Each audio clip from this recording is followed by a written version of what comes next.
My fiancé's parents said. Her ex was the real gentleman. So I decided to show them who I really am. I'm 34, and when I proposed to Emily, I thought we'd cleared the hardest hurdles. We'd survived long-distance job changes in different cities. The ring felt like a finish line. It wasn't. The real test showed up with her parents. Their place looked like a catalog photo, warm lights, the smell of rosemary and garlic. Her mom hugged me, her dad handed me a drink, and it should have been easy. But from the first minutes, I felt someone else in the room. Not in the chair across from me, more like in the conversation between them. Ryan loved this recipe, her mom said, setting down a casserole. He used to help me chop the vegetables. I smiled. Then I'll try to do it justice. Her dad laughed and lifted his glass. Ryan always brought wine. He had great taste. I told myself they were being nostalgic. Parents keep old chapters close. But by dessert, I wasn't a guest. I was a comparison chart. The compliments had rulers attached. In the car, Emily exhaled. I'm sorry. They don't mean anything by it. They just liked him. It's okay, I said. One dinner. It wasn't one dinner.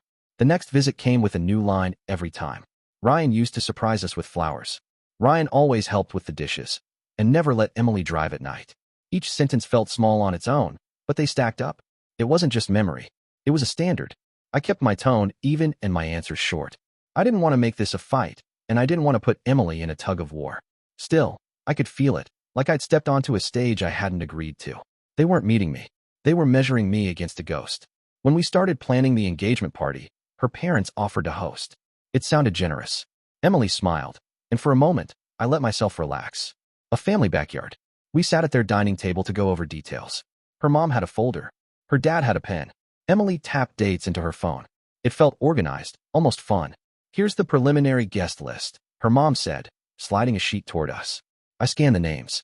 Family. A few family friends. Emily's college roommate. A couple of my buddies. Then I saw it. Ryan Matthews.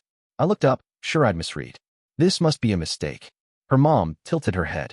What do you mean? You're not seriously inviting him, right? She gave a light laugh. Oh, don't be silly. He's still a friend of the family. Emily set her phone down. Mom, no. That's inappropriate. Her dad raised both hands. It's just a party. Don't make it awkward. Awkward? This wasn't awkward. This was disrespectful. They were inviting my fiancé's ex to the celebration of our commitment. A line had been crossed, and it wasn't faint. It was painted thick across the floor. I felt heat push into my chest, but I kept my voice steady. I didn't want to explode and become the story they told later. I wanted to be clear. We're happy to celebrate with you, I said, but not with him. Her mom pursed her lips. He was around for years. He's practically family. I'm family, I said, or I will be. Emily reached for my hand. We're not inviting him. Silence stretched. Her dad clicked his pen twice, then set it down. Let's table it, he said. We wrapped up the rest of the planning in stiff, clipped beats. It felt like doing math at a funeral. When we left, the air outside was cold and still. Emily squeezed my hand, more pressure than comfort. I'm sorry, she said. I should have seen this coming. It's not on you, I said. But we can't let them run this. 2 weeks later, her mom invited us for dinner again. I showed up with her dad's favorite label, thinking maybe a small bridge could help. Her dad smiled and took the bottle. You're learning, he said. That's what Ryan always did. Something in me clicked off, like a switch in a quiet room. I put the bottle on the counter and faced them. I'm glad Ryan made an impression, I said, calm and clear. But I'm not him. I'm not trying to be. I love Emily for who she is now, not for a chapter that ended. The room went still. Her mom's smile thinned. Her dad looked down. Under the table, Emily found my hand and held on. In the car afterwards, she whispered, thank you. I should have said something sooner. I nodded. The wind moved the trees above us. We sat there a minute. Then she lifted her phone and said, I'm calling my mom tonight. We need boundaries. And for the first time since I proposed, I felt the ground under us start to firm up.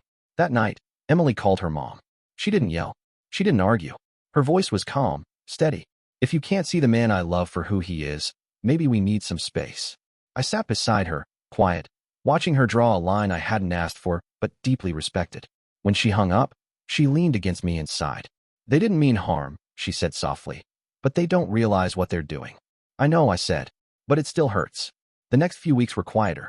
No dinner invites. No casual texts. Her parents stepped back, maybe out of pride, maybe out of confusion. The comparison stopped, but so did the warmth. Every message from them came wrapped in politeness that felt thin, like ice that might crack under a step.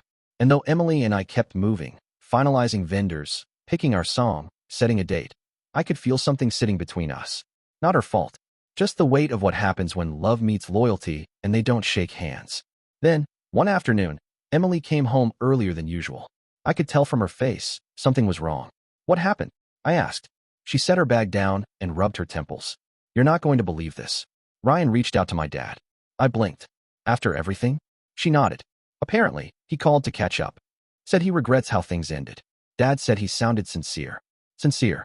That word stuck in my throat. Is he trying to come back into your life? No, she said quickly. But my parents invited him to lunch.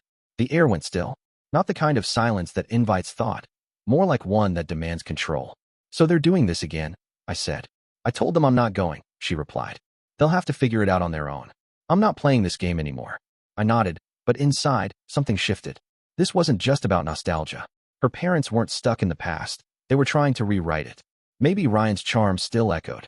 Maybe they believed letting him back in would fix something they'd built up in their minds. Either way, they were pushing a story that wasn't theirs to tell anymore. Emily saw it on my face. She reached across the couch and squeezed my hand. You're the man I chose, she said. That's the only thing that matters. And she was right. Still, some part of me knew this wasn't done. They needed to see it for themselves. And needed proof that charm and character aren't the same thing. The next few weeks rolled by quietly. A couple of polite calls from her mom. I hope you're both well, text from her dad. No mention of Ryan, no new invitations. I almost thought maybe they'd come to terms with things. Until one evening, while we were cooking dinner, Emily's phone buzzed. It was her mom. Emily put it on speaker. Sweetheart, your dad's not feeling great, her mom said. Just some chest tightness. We're heading to the doctor. Emily's face paled. We'll meet you there. We didn't even talk on the way, just drove. Fast. Focused. By the time we got to the hospital, her dad was already being checked. Her mom sat in the waiting room, fidgeting with her purse. You didn't have to come, she said when she saw me. I did, I told her. He's family. And I meant it. That night wasn't about proving anything. It wasn't about comparisons or grudges. It was about showing up because that's what you do when you care. And somewhere deep down, I knew this moment, the quiet, unspoken one, was going to change everything. But I didn't know just how much until the next day, when Ryan showed up. Uninvited. The morning after her dad's hospital visit, Emily and I stopped by their house to check in. Her dad was resting on the couch, a blanket over his legs, the TV murmuring in the background. Her mom smiled when she saw us, a little tired but grateful. Thank you both for coming again, she said. He's doing better, just needs to take it easy. That's good, Emily said, sitting beside him. I went to the kitchen to make some tea, trying to keep things light, normal. That's when the doorbell rang. Her mom frowned. Oh, that must be. She stopped herself, glanced toward Emily, then got up and opened the door. And there he was, Ryan. He walked in like nothing had ever changed, holding a small fruit basket, flashing that easy, practiced smile. Heard about the scare, he said. Wanted to check in, see how everyone's doing. Emily froze mid-sentence. Her dad looked unsure, and her mom seemed caught off guard, maybe regretting it the second she saw Emily's expression. Ryan, Emily said flatly. You didn't need to come. He laughed lightly. Come on, I'm just dropping by. You know your dad, and I go way back. I stepped forward and nodded. Thanks for stopping in. He's resting. Ryan glanced at me, gave a polite half-smile, and then turned back to her dad. Hospitals stress me out. I could never handle all that paperwork and doctors. Honestly, I'm useless in places like that. Her dad chuckled faintly. Yeah, you'd have hated it. He handled everything, he said, gesturing toward me. Ryan blinked, caught off guard. Oh, that's great. Emily's hand found mine. Yeah, she said quietly but firmly. He's been here through everything. Ryan tried to laugh it off, but the charm wasn't landing anymore. He made small talk, a few jokes about old times, then said he had to go. He shook hands, waved, and walked out the door, still smiling, but smaller now, like he knew the room felt different. When the door clicked shut, silence settled in. Emily's mom turned to me. I didn't realize he'd never really been around when things got serious. I shook my head gently. You don't have to say anything. Emily's dad looked at me for a long moment. You know, he said quietly. I kept comparing you to someone who wasn't even there when it mattered. You were. There wasn't a big apology or dramatic speech, just honesty. And for me, that was enough. We stayed a little longer, made sure they were comfortable, then headed home. Emily didn't say much in the car, but when we got inside, she turned to me. You didn't have to prove anything, she said. You were just you. I smiled. That's all I know how to be. Over the next few days, things started to shift. Her parents called more often, not to test me, but to talk. Her mom asked for recipes. Her dad texted updates about his recovery. No mentions of Ryan. Just real conversations. It felt like the house had finally opened a window. But even with that progress, I didn't feel victorious. I wasn't looking for points. I just wanted peace. Still, one thing was clear now. They didn't need my words to see the truth. They'd seen it for themselves. The man they once called the real gentleman had all the charm in the world, but when it counted, he didn't show up. And the one they doubted? He did. It's funny how love works that way. Sometimes it doesn't need defending. It just needs time to be witnessed. Over the next week, things finally began to feel different. Her dad was recovering well, and Emily and I visited every couple of days. This time, when we sat down for dinner, no ghosts were hovering at the table. No mentions of what Ryan used to do. No quiet glances comparing me to anyone else. Her mom asked how my day was. Her dad asked about wedding plans. It was small talk, sure, but it was ours, not a test, not an interview. Still, I didn't relax right away. I'd seen how fast old habits could slip back in. Respect takes time. And trust, especially when it's been chipped away by comparisons, has to be rebuilt one small gesture at a time. So I kept showing up. Not with grand gestures or perfect lines, but with presence. Picking up groceries when they were short on time. Calling to check in. Helping her dad with the porch light when it went out. Nothing dramatic. Just life, shared in quiet pieces. A week later, Emily's dad called me out to the backyard. He stood there, looking at the fence, hands in his pockets. "I owe you something," he said. "You don't owe me anything," I replied. He nodded slowly. "Maybe not. But I kept thinking being a gentleman meant charm. Showing up with flowers. Remembering the right wine. I see now. It's more about how you stand when things get hard. How you treat people when no one's clapping." I didn't know what to say, so I just nodded. Sometimes the best response isn't words, it's letting a moment settle. That evening, Emily's mom invited us to stay for dinner. We ate on the patio, lights hanging above, laughter slowly finding its way back.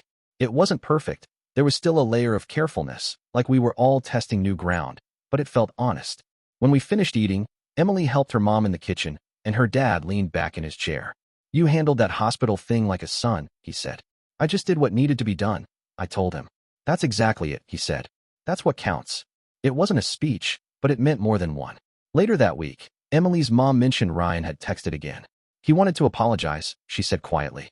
"But I think we're done with that chapter." I smiled, not out of satisfaction, but relief. "That's probably best."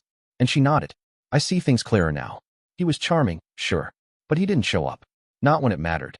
Hearing that, even softly spoken, closed a door that had been left half open for too long. From that day, I noticed something shift, not just in them, but in Emily too.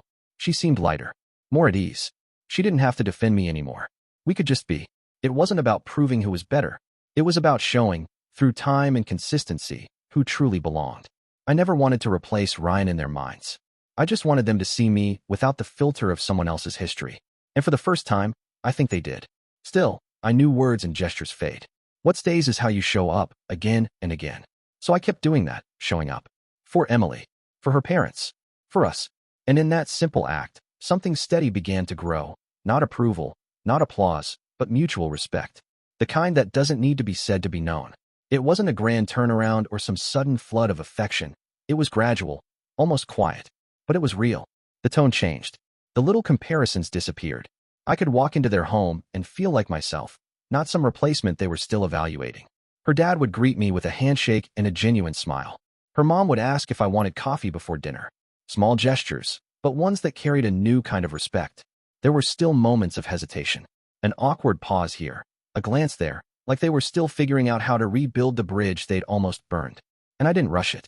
You can't force trust. You earn it one step at a time. So I focused on what I could control, being the partner Emily deserved. Weeks turned into months. We finalized our wedding plans, worked through the usual chaos of seating charts and family logistics. Through it all, Emily stood tall, confident, grounded. She didn't flinch when her parents questioned her choices. She made them with me, side by side. And they began to notice. One evening, after a family dinner, I was helping clean up the kitchen while Emily and her mom talked quietly near the sink. I wasn't really listening, but I caught a few words. Her mom said softly, "You chose well. He's the kind of man who grows with love, not one who lives off charm." It stopped me for a second. I didn't turn around or interrupt. I just kept washing the dishes, letting the moment sink in. For the first time, I didn't feel like I was being tolerated or tested. I felt seen. And that feeling, that quiet acknowledgement, meant more than any apology could. Our wedding day came on a clear spring afternoon. It was small, intimate, Close family, a few friends, nothing fancy. Emily walked down the aisle, eyes bright, and I swear everything else blurred out. During the reception, her dad stood to give a toast. He held the mic with both hands, voice steady but thick with emotion. "To my daughter," he said, "and to the man who showed me that character speaks louder than comparisons." The room fell quiet. He looked at me, eyes sincere. "You didn't need to prove anything. You just showed up. And I finally see what that means." I nodded, not trusting myself to speak. Emily reached for my hand, her fingers lacing through mine. Later, as the night wound down, she leaned close and whispered, "Told you they'd come around." I smiled. Didn't need them to, but I'm glad they did. Because the truth is, I never wanted to win some invisible competition. I didn't want to erase Ryan or rewrite their memories. I just wanted to build something new, something honest. And standing there, surrounded by people who finally saw me for who I was, I realized something simple but lasting. Love isn't proven through words or gestures. It's shown in the moments when no one's watching. It's in showing up, staying kind, and holding your ground without bitterness. A real gentleman isn't remembered for how well he performs. He's remembered for how he shows up when it counts. That's all I ever tried to do. And in the end, that's what made the difference. I appreciate you watching till the end. Hit that subscribe button and stay tuned for more content.